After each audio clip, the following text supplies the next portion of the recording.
My name is Amanda Wixon. I'm an assistant curator here at the Autry, which is located, as always will be on Native land. I'd like to begin by acknowledging that we are living and working on the ancestral homelands of the Tongva people, who are the original inhabitants and current custodians of this beautiful place. As such, the Tongva people have worked tirelessly since time immemorial to protect and nurture the land and resources that we all enjoy today. In the language of my ancestors and my own community, I offer my thanks, chokmashki, to the culture bearers of the Tongva community. So thank you so much, both of you, for being here. I know you guys are both busy, and it's a Sunday, and it's right before Indigenous Peoples Day, so thank you for coming out. Very nice to see you. So I thought we'd start off just kind of maybe with your own kind of description of your work, and how would you describe your work to the public for those of us that are streaming and aren't seeing it right now? Would you like to, Geralyn, you want to go first? Okay, my name is Geralyn Montano, and I create work inspired by my Native heritage. I'm multiracial, but I like to focus. Oh, let me start over again. It's okay. Hi, my name's Geralyn Montano, and I create provocative drawings, painting, and sculptures inspired by my Native cultural heritage. I'm multiracial, but I like to emphasize, well, I've always liked to emphasize the underdogs in society, underrepresented. So I work with painting, drawing, and sculpture. And my work tends to be feminist. Most of my work. I do other work too. So I'm inspired by reading contemporary issues related to Native women. And yeah, ask me questions later.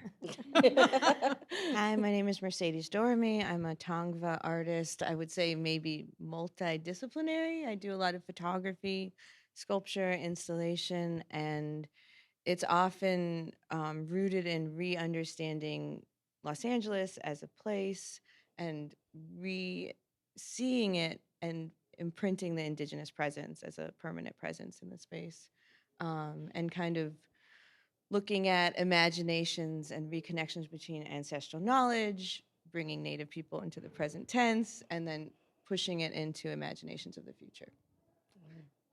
Yeah. A bit broad, but Okay, you know. no, that's okay.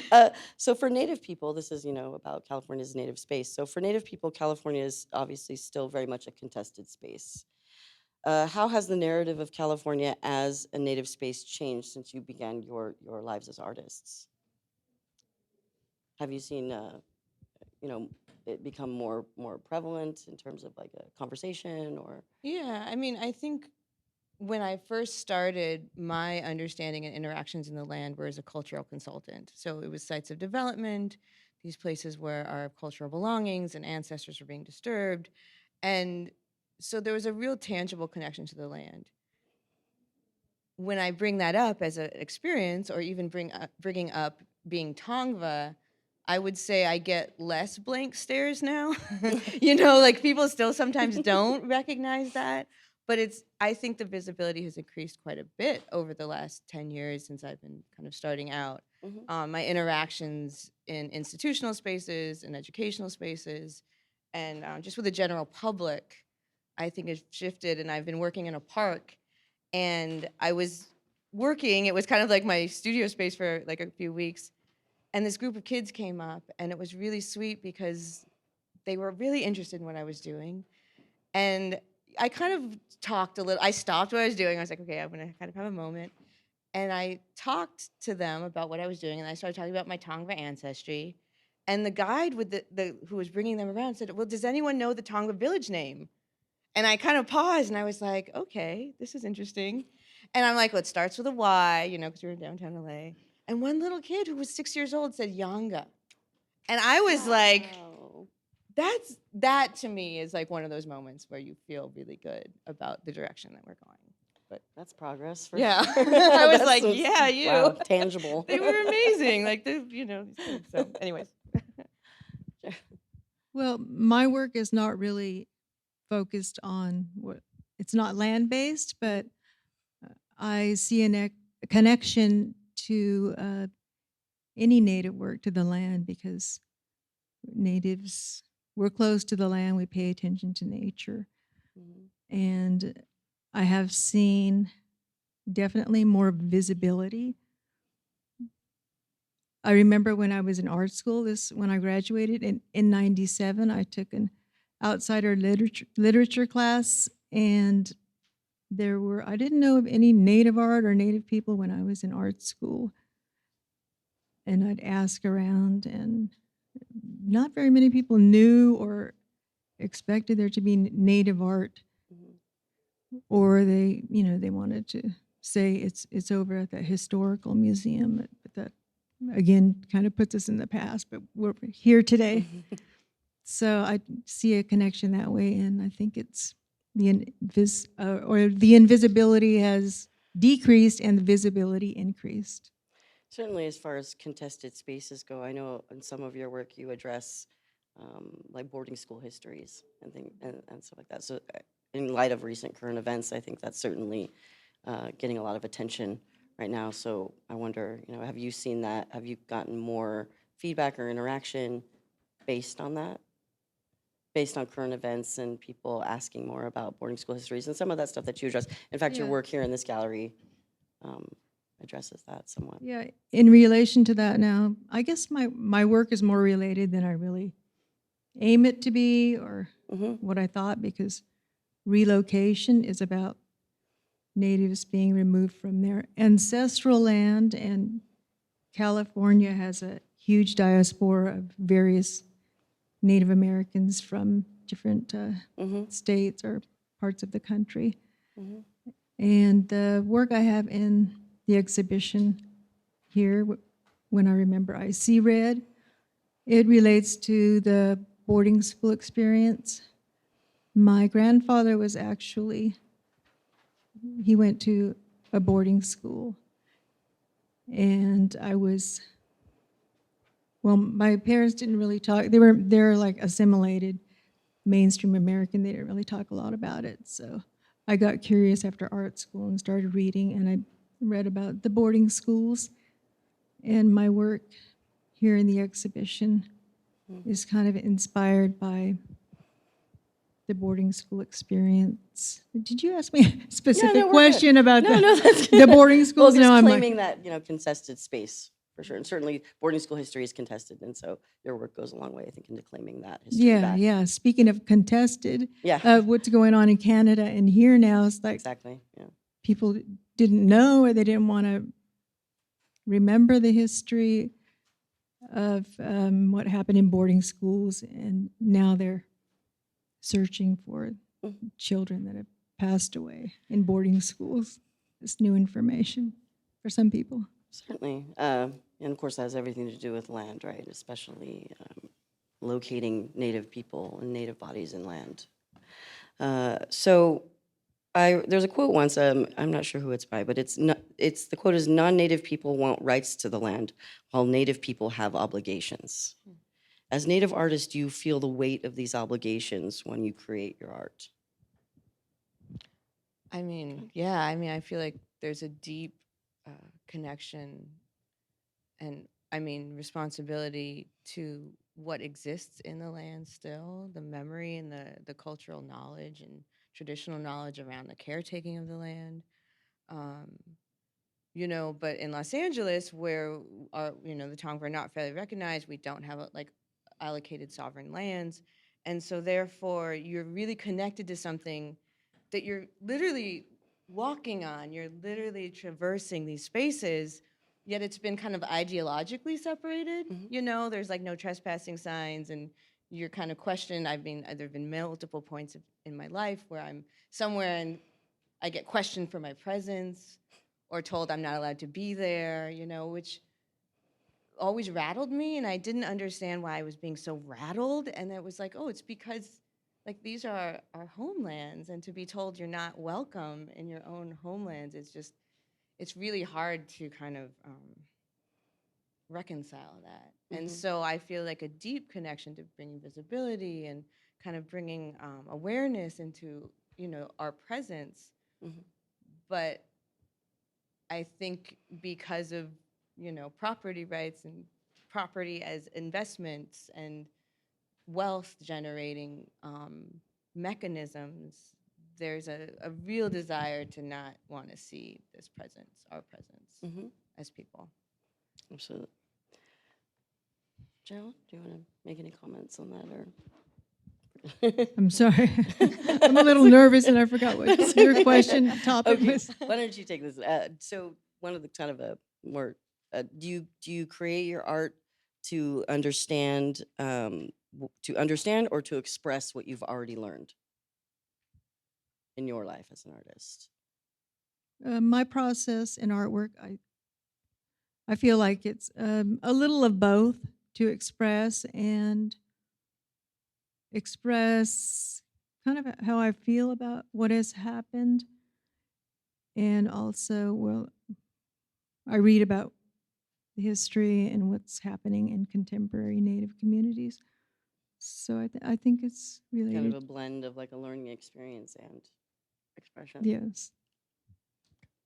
Yeah, I kind of like this question because I wasn't exactly sure of how I would answer because it is a little bit of both. I feel like when I started talking about Native issues and incorporating that into my art and art practice, it was because of my experiences. Mhm. It was because I was having these, kind of looking through my experiences in life. But then in making the images and making, especially when I'm working in installation or the photographs, Mhm.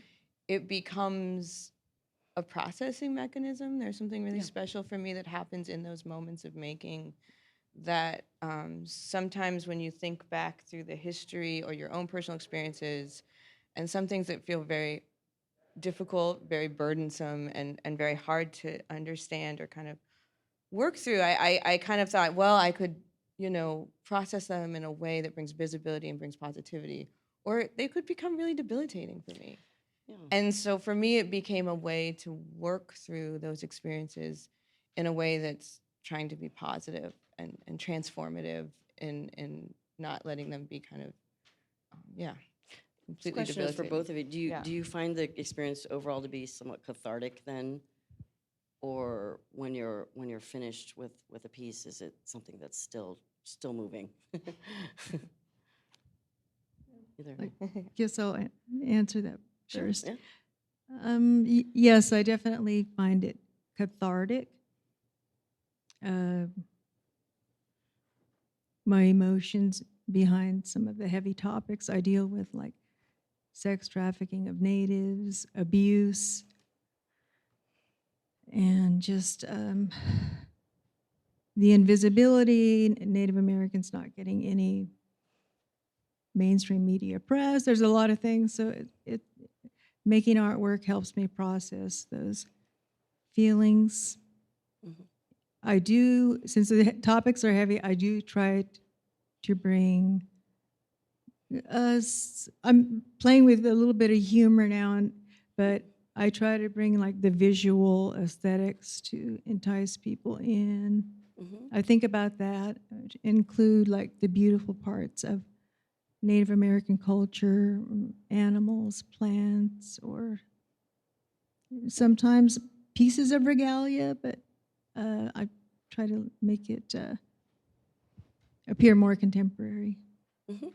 Did I answer the question? Yes, of course. Yes. Yeah, for me, I think that there's something in the process of art making that gets me into a space that I don't necessarily get into other places.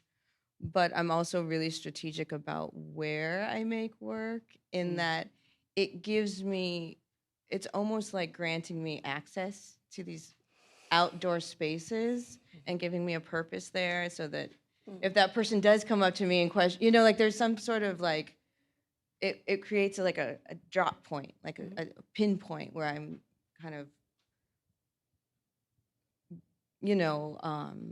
having that purpose there. Mhm. And then also like working, like I said, in this park and creating this installation that you can enter, it's about like reclaiming space. Even if it's for like the 3 months that the work is up, or I'm working on a plinth, or it's hanging on a wall, it's some form of reclaiming space and being given that like license to kind of work and do whatever I want in that space, usually close to whatever I want. But to give that space, even if it's just temporary, that it can feel like it's Mm-hmm. So, kind of switching a little bit. So, we're sitting in this gallery and we're surrounded by what is considered to be sort of the vanguard of contemporary Native artists in California, which also appears to be male, mostly, from here. Why is that, do you think? In your opinion, are Native women artists still fighting to have a seat at the table? And is that changing slowly? Is it changing rapidly? Is it changing at all? How do you feel as Native women artists? Geralyn? Okay, since I claim my work has to do with the feminist issues. Yes, well, the reason that I think it is predominantly male is because of assimilation, and it's just people expect it, and when you're assimilated and you're going about your everyday life in America, it's just like the norm that men get chosen a lot for a lot of things, like for heads of corporations, for art shows, and not only in the Native community, you hear like all women talking about the fact that there's usually 10 male artists in an art show and 2 token female artists. And what was the other part of the question? Well, my question was, I think you answered it. You're still, fighting for that space, but also, is it changing? Do you see it changing rapidly? Are your presence in shows, Yeah. is it more, are there more shows now, more opportunities for your exhibitions beyond I think it's still happening, but it's changing gradually. Gotcha. I must confess, I brought it up with with the Autry Museum because I was looking at the website and friends were trying to figure out how to find this specific show. But then I started looking at the videos related to the show, and they were all male. None of the female artists were on video. So I thought I'm gonna ask them, maybe they can do like a Native women's artist panel on like Women's Day or anytime. And then they contacted me about doing a panel with 2 other artists, and I was like, oh shit, I'm in trouble. I can't remember. Be careful what you wish for. Yeah. So, yeah, thank you for having us female artists here today to talk about our work, sharing the space. Thank you. Yeah, I mean, I feel like Thank you. there's been a lot of positive movement. I don't know. I feel like there have been a couple of shows I've been a part of that we either were by chance all women, or I was in one that was called Matriarchs, and it was really looking at the kind of culture bearer role that Native women hold oftentimes of kind of having a lot of responsibility. And so it was, I feel like I've been part of some of these things that feel really positive. But then, I don't. I mean, this is from a certain period too, so I feel like it's changed a bit since then. But yeah, I mean, are you talking particularly about this exhibition, or? well, I'm talking about just being in this gallery and how, Yeah. if you're looking at this kind of vanguard, like I said, of Right. California artists, it looks like it's male. But Yeah. now clearly we have, stunningly beautiful works being produced by all kinds of California Native artists, women artists, non-California Native women artists, and so it's becoming. Have you noticed it, or you still feel like you're struggling to kind of have equal footing? Yeah. But you guys answer. So within the California Native artist community, we've recently seen some stunningly beautiful artistic collaborations. Case in point, the Tongva billboards that are up right now all over LA. Is there something that we might see more of in the future? What are some of the is there obstacles to that? Is there things that you need to foster that more, or also is it within cross-cultural, intertribal type things? Like, tell us more about working and collaborating within the Native community. Yeah, I mean, I can mention the Tongvaland billboards, which were, something Carol Romero did, and I was part of, and it was an interesting process, and I appreciate the process because there was so much consultation, and I think that sometimes, I have this thing where I work really rooted in Los Angeles, and I make work here, and I show a lot of work here, and so I often do think, what does it mean when I go somewhere else? What does that look like? How do I engage with the native population of that other place? And so, working with her on that, it was an example for me to kind of understand the really the deep work that goes into that kind of a conversation. And then we had this beautiful moment where, she came to kind of our tribal area, and we made an image in a spring. And then I looked at the image that was in this exhibition, which is my grandmother in the Colorado River, and I sent it to her being like, it's like a layering of multiple images, but I was like, and so it was like my grandmother going maybe to closer to where she is, and so we were talking about those kind of exchanges that even kind of serendipitously, if that's a word, happen. But I think it's important. I mean, I think through this exhibition, honestly, I've built relationships with other people here, and I think that community is so important, that we help each other. Every time someone, calls me up and is talking about a show, I'll be like, oh, and look at these other people, And Elle Frank, I think, who's in here Mhm. somewhere, was always a champion of that for me. And I'm so grateful for that, and I think that there's a lot of generosity that I see existing now that maybe Mhm. didn't used to have. I don't know, maybe what used to be, but I feel like Mhm. instead of feeling like there's one opportunity for one Native artist, there's more space and more potential. And so instead of people being holding on so tight to maybe that one opportunity, there's this opportunity that we can share more and kind of build these networks of information and cultural exchange. That's great to hear. Do you find that too, that kind of sense of community in Northern California where you're living and working right now? I do. I love working in collaboration um, in any community. I've like worked with sex trafficking shelters and youth, and I do also reach out to Native communities or when an opportunity comes up for a collaboration with the local Native community.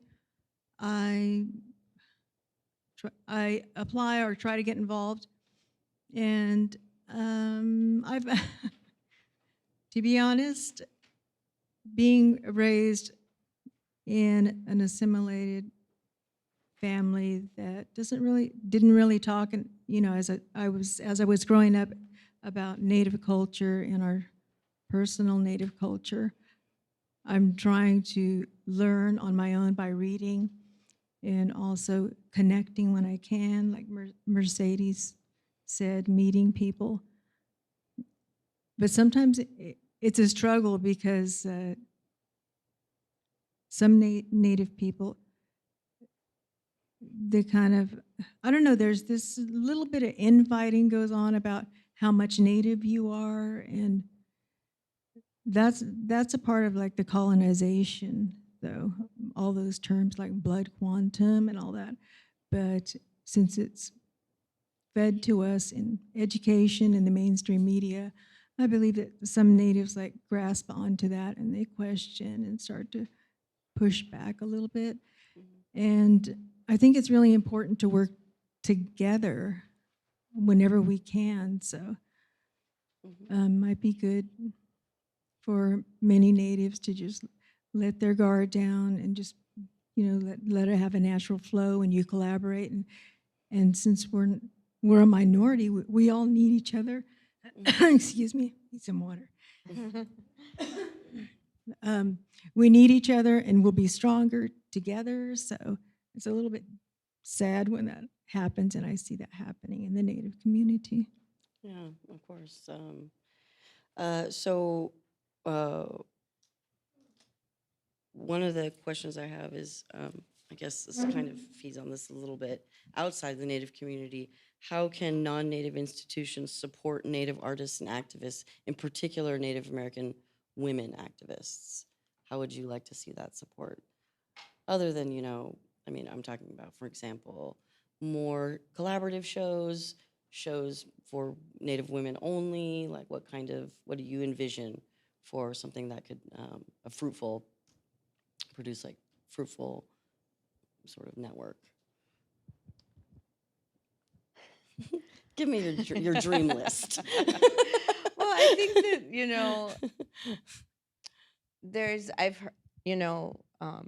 I've heard some people make the comment, like, why knock down the doors of the Whitney or whatever, the Met? Like, Mhm. what, and so there's always this conversation, or not always, but there's often a conversation of like the institution, like, what is the institution? Mhm. Do we try to infiltrate? Is it something like, how does Mhm. that work? And I am definitely of the mindset that, like, I think of the work I make and putting it into these spaces. When I did a piece here for one of the education nights, it was more performative based.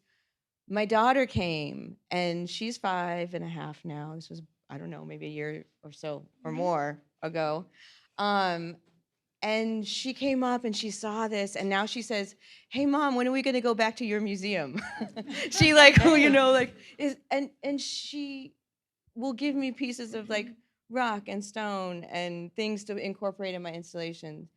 And for me, it's so important to have representation of Native people in these institutions for children to see themselves reflected.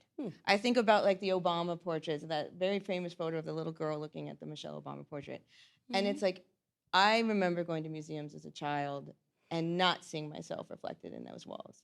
And so for me, that representation is so important, to see yourself reflected in the spaces. And so I maybe am more of the like, let's infiltrate than like say like, I don't need you. Mhm. That's just me.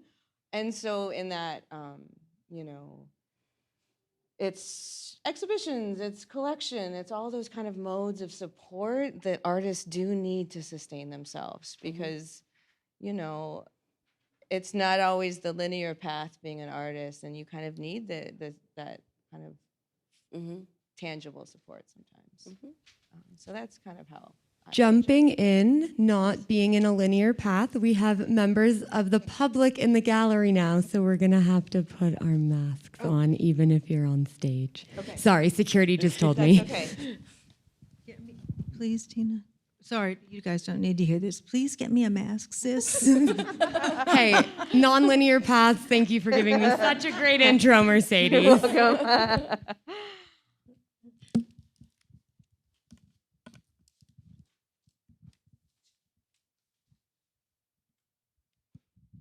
Okay, the question was, how can institutions support native artists, Non-native institutions and non-native mhm. also?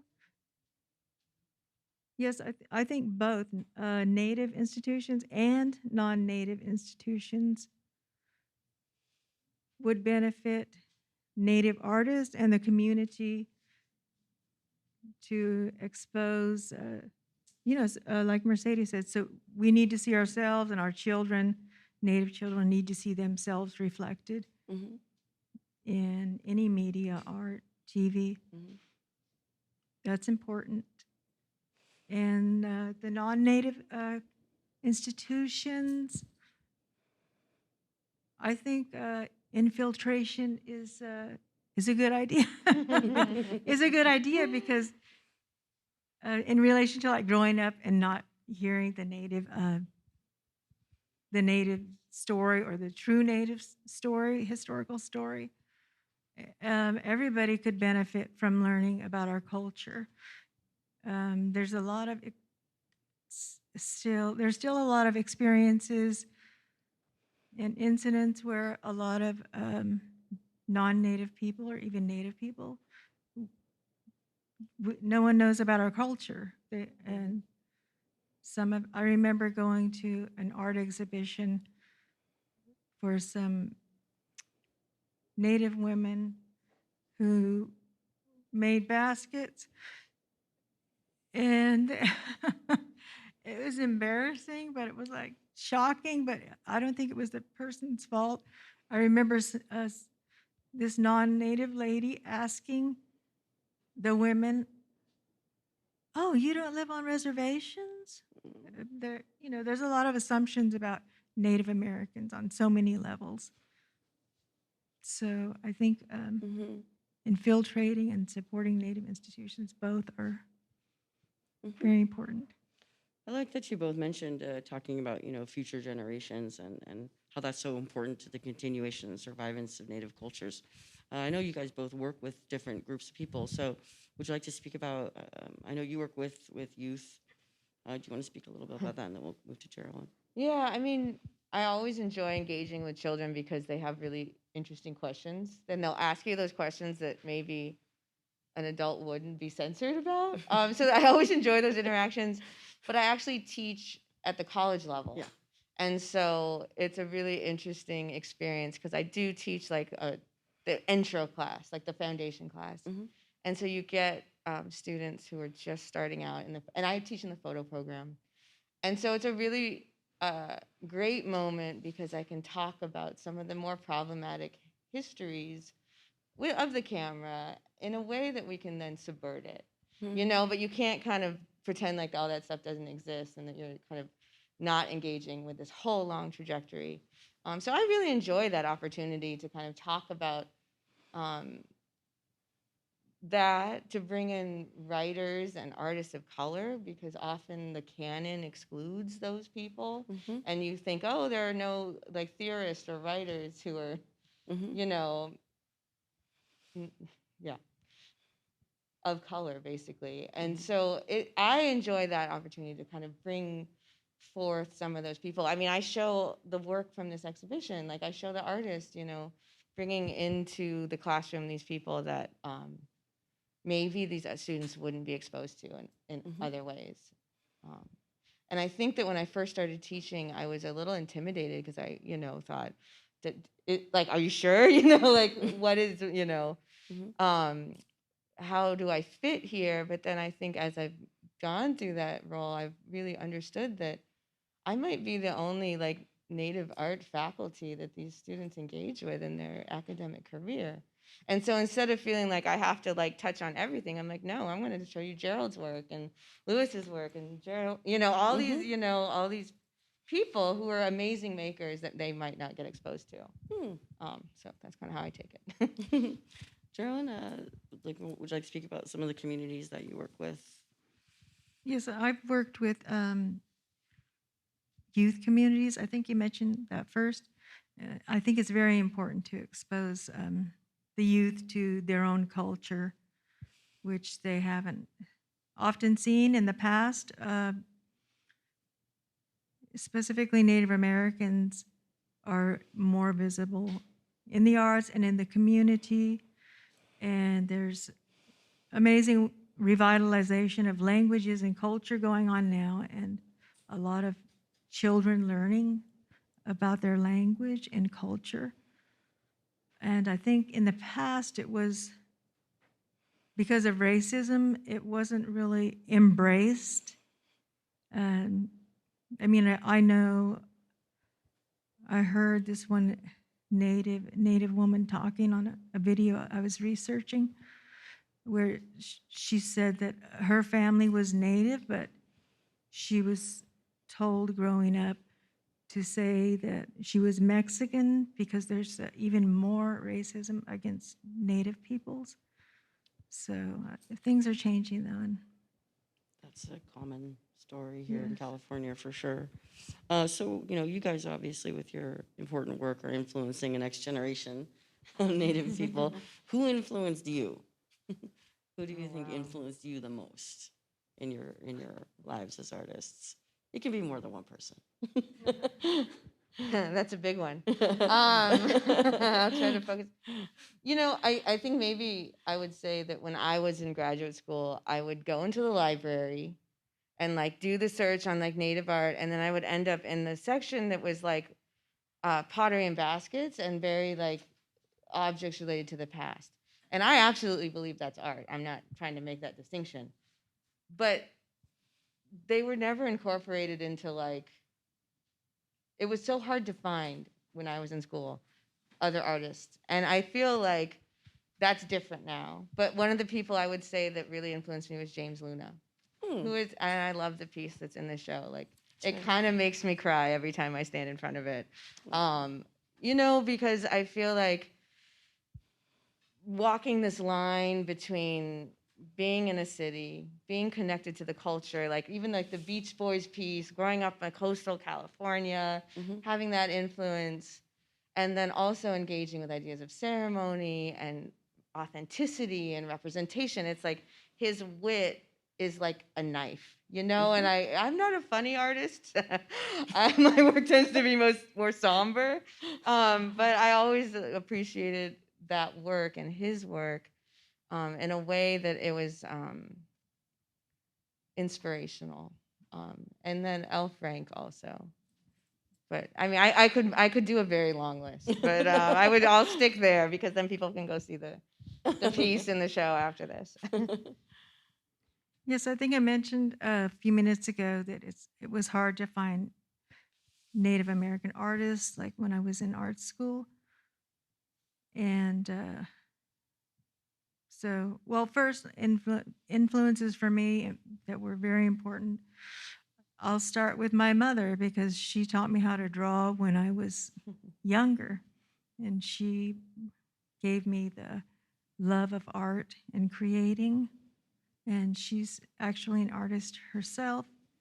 She has a BA, but she pursues it off and on as a hobby now. But she just definitely influenced me to go with a professional career.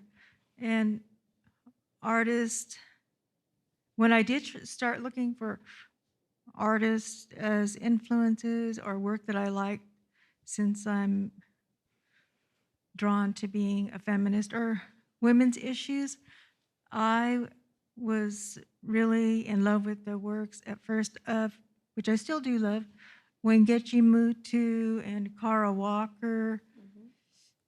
And now, being in Native American shows, I have contemporary artists that are inspiring around me, like Mercedes, Wendy Red Star, Kara Walker. I mean, not Kara, Kara Romero, who's also in the show.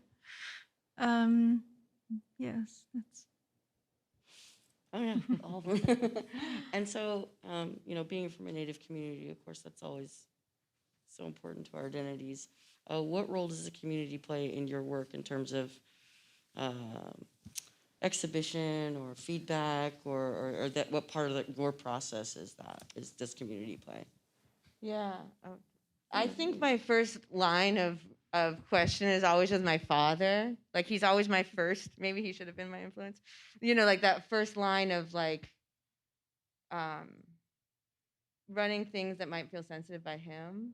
I think we were chatting outside and I mentioned Cindy Alvitre, where I'll go to people in my community and say, like, if there's ever anything like that I do that feels off to you, like, please tell me. Like, I want that.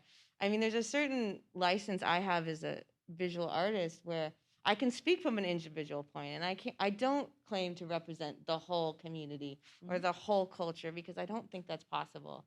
And so there's like a little bit of, it's like a different role I have than when I'm like a cultural consultant, right? So it's a really different role. But even within that kind of individual kind of ability to kind of express ideas, I do try to check in with the community. I feel like I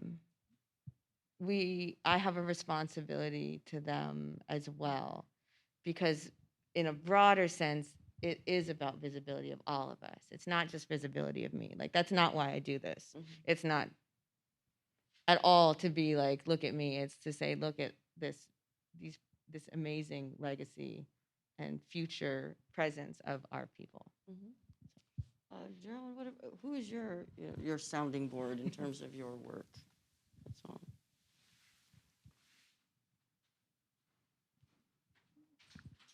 Being in exhibitions like this, I would say I don't really get a lot of feedback. I get a lot of hearsay. Unfortunately, the great Native American women I meet, and we can communicate well with each other. They usually live out of state. So as far as the hearsay, my work, some of my work, which is portrays like, let's say, women, somebody would consider sexualized. I get feedback about that. Some elders don't like it. And at first, I was really sensitive about it. And then I just have to let it go. All natives need exposure. And I just feel like you do you and I'll do me. And I appreciate yours. And I even like abstract art that doesn't really look like anything figurative. There's a place at the table in the arts for everybody's opinion or everybody's style or visual aesthetic. So your art does address that sexualization of Native women. What other challenges do you face in reinterpreting that in terms of, like you were talking about, like pushback from outside people? Do you find does that happen often?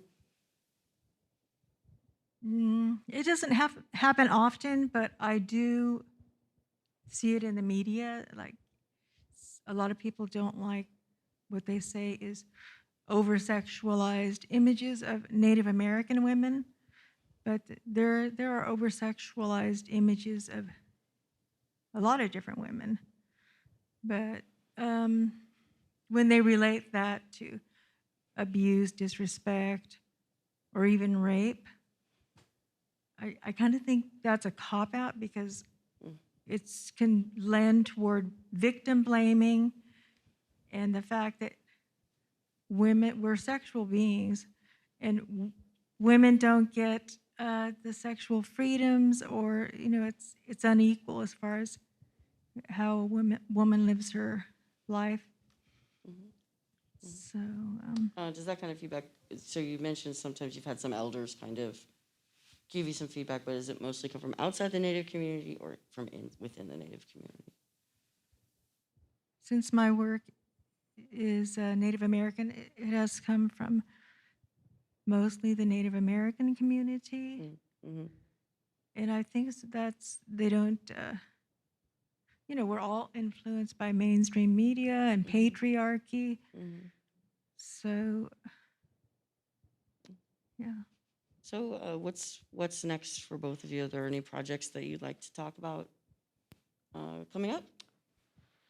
Yeah, I mean, tomorrow in Los Angeles State Historic Park for Indigenous Peoples Day, I feel like I laugh because this time of year gets really busy, and I'm like, do people forget like the other? Not this. This has been planned for a very long time, but do people forget that like October, whatever, like Indigenous People Day does come every year. It's gonna happen again in 365 days. No, so I have a project that's opening tomorrow in Los Angeles State Historic Park. And it's really different in that it's kind of an immersive space. Collaborated with an architect, and they built this amazing structure that I was then able to kind of wrap. So it's a fun, hopefully a fun experience. But it's going to be there. It was intentionally like to hit the equinox, which I was there working into passing the solstice, and I'm thinking a lot about how we can connect to ourselves and like tune in to the sun and the landscape. I often make the joke that people in LA say that it has no seasons, but we have seasons. You just have to like understand them a little differently, and like tune in a little bit, because I can feel fall and I can feel, so it's about kind of paying attention to those things that maybe we had a really deep connection to, our ancestors had a really deep connection to, and sophisticated knowledge and understanding around those technologies of understanding. And I think sometimes we were like, oh, we're so much more advanced and we have all this technology. But I'm like, okay, you tell me exactly where that point in the sun is going to hit and line up, because I couldn't even do it perfectly. But it's about, kind of shadows and light. There's this oculus around a plinth. So it was a really fun time to work outdoors in a park. I kind of treated it like my studio. But it's up now until January. So if nobody has plans for Yeah. Indigenous Peoples' Day tomorrow? Yeah. The reception's next Saturday, but if you want to see it, it's there and ready to It's amazing. experience. It's amazing and it's gorgeous. Don't miss it, anyone. What about you? What do you have upcoming? in the Right next now, few I'm months? working on a community mural project Beautiful. with a theater in Berkeley and this women-led organization, Native women-led Segurite Land Trust.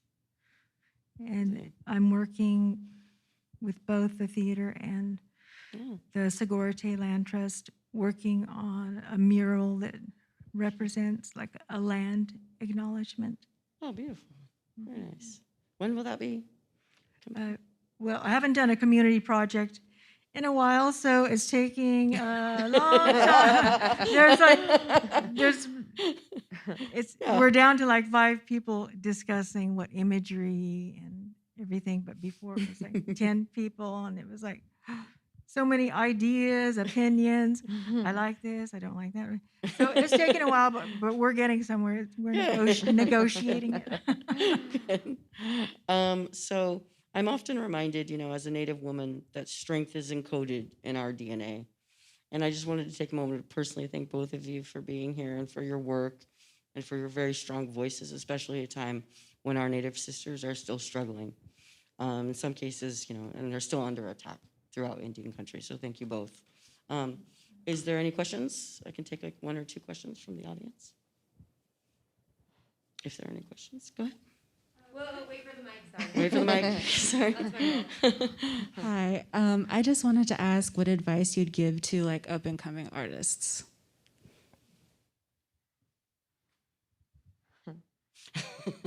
First, go ahead. You go first.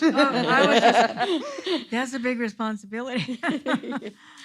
I would say just have them explore what they're interested in, experiment with, what style or what work they like to do. We all have to be ourselves, and even every Native American is not the same tribe. We're not the same people individually. We have to explore ourselves too.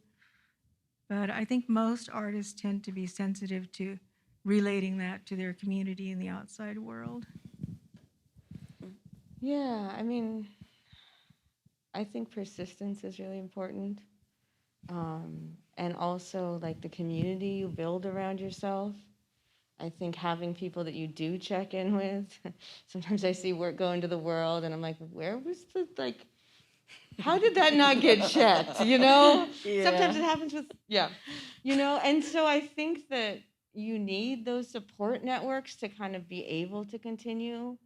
And I think operating in like a generous way is like comes back to you. So you can like try to like take everything for yourself and every grant and everything, but actually sharing, I think, is the way that things get moved forward, and maybe being nice. I feel like there's some really amazing people that I've been able to interact with, and I'm grateful for that. And it's always nice to interact. I think there's like this old mentality that artists had to be like really egotistical, not so nice people. I'll not curse on a recording, but and I don't think that I want to like drop that, and I want to like feel like that's not how we have to be in order to be like successful or accomplished or whatever. I don't know about anybody else, but I think that's also part of patriarchy and the capitalist system. Just to be competitive. Yeah, I don't know. Yeah, good question. Yeah. So I think unless Joe has a question.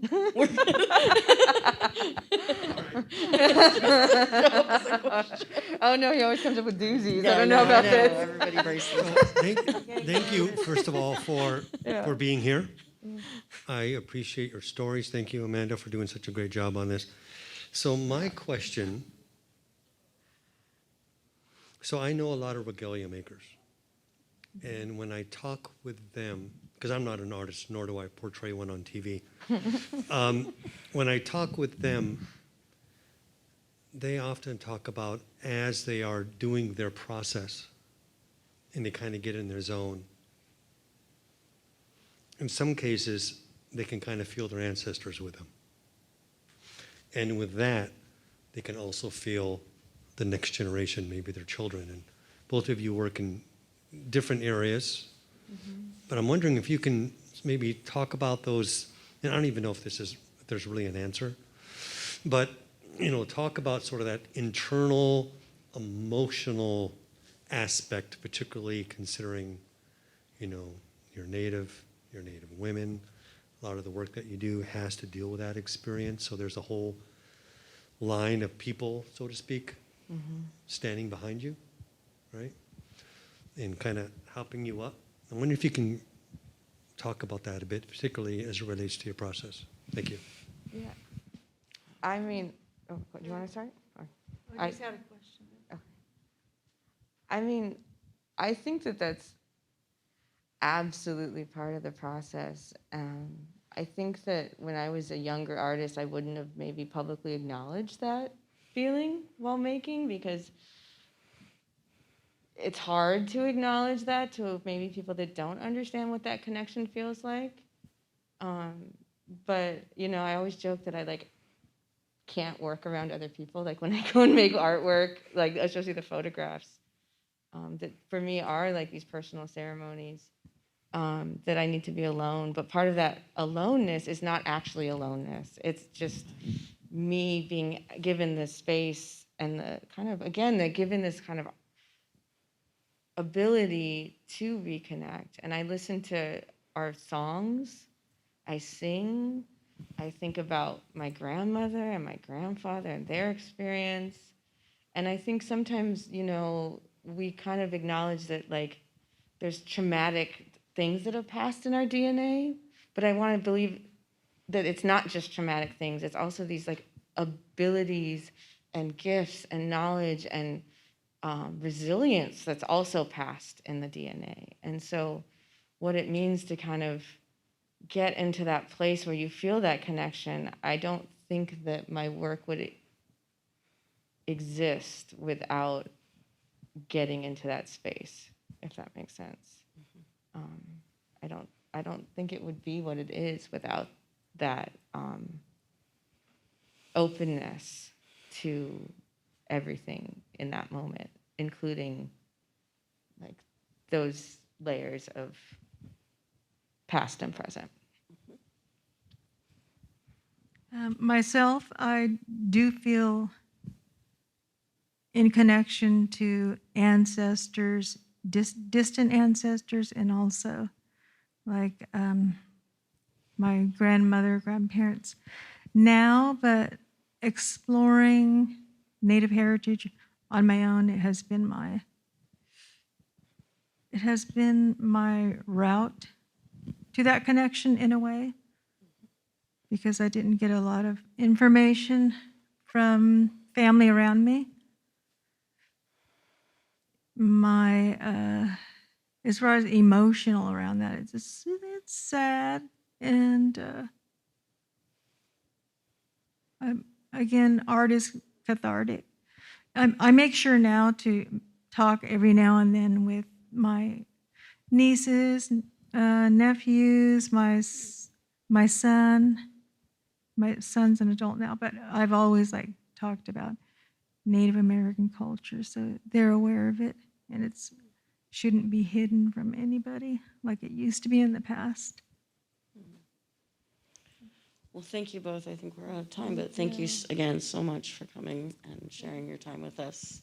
Thank you. And now that we have a few more people in the audience, I do just want to remind people, then we can clap, that both Mercedes and Geraldine's work are in the gallery. So if you need to know where they are, I am happy to point you to it. And I just want to thank Amanda from our own staff for being such a great moderator. And now we should definitely give them all a round of applause.